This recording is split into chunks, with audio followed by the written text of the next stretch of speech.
Hello to all my story lovers. Welcome back in Story Time channel. I'm Pallavi reading interesting stories for you. Today's story name is Buddhu Ram. Let's go to the story. Buddhu Ram lived many hundreds of years ago. He was famous for the many pranks he played on people and was considered the greatest fool who ever lived.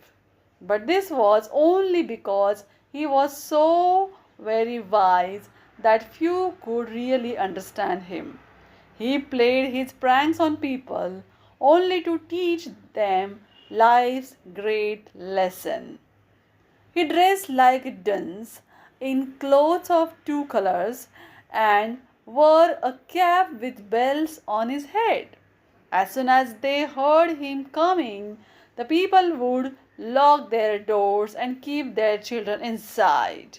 But sooner or later, their curiosity got the better of them, and they would gather around to see what he was up to next.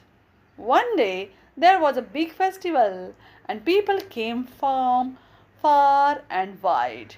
Buddhu was in a group that had to cross over a mountain.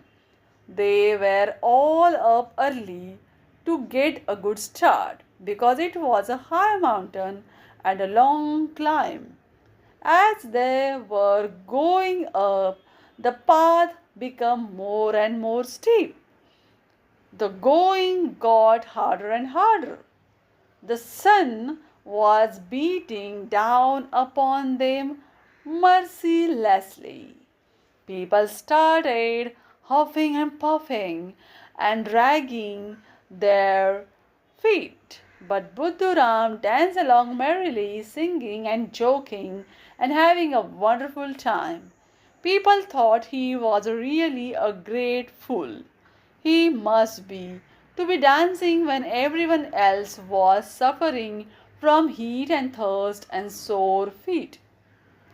They shook their heads and wondered at his foolishness. Everyone felt he was up to some trick. But what could it be? Finally, the summit was reached, and what a relief it was! Here at last was the easy way down. But Ram looked sad. Tears were streaming down his cheeks. He was huffing and puffing and dragging his feet. It seemed as if this easy walk down was the hardest thing in the world for him.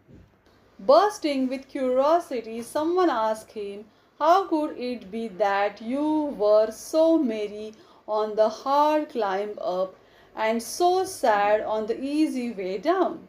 Buddhu did a sudden somersault. "That's what I have been waiting for you to ask me," he said in a great joy. "Don't you see what fools all of you are? When I was walking up the mountain, I thought of the ease with which I would be going down, and therefore the walk was very easy for me. But when I was walking down, I thought how hard it would be to climb up, and therefore I became sad." Nobody could understand so much foolishness, but perhaps it was really because Buddhu was so very wise. Do you understand what he was trying to tell them and why? Now, this is the end of the story.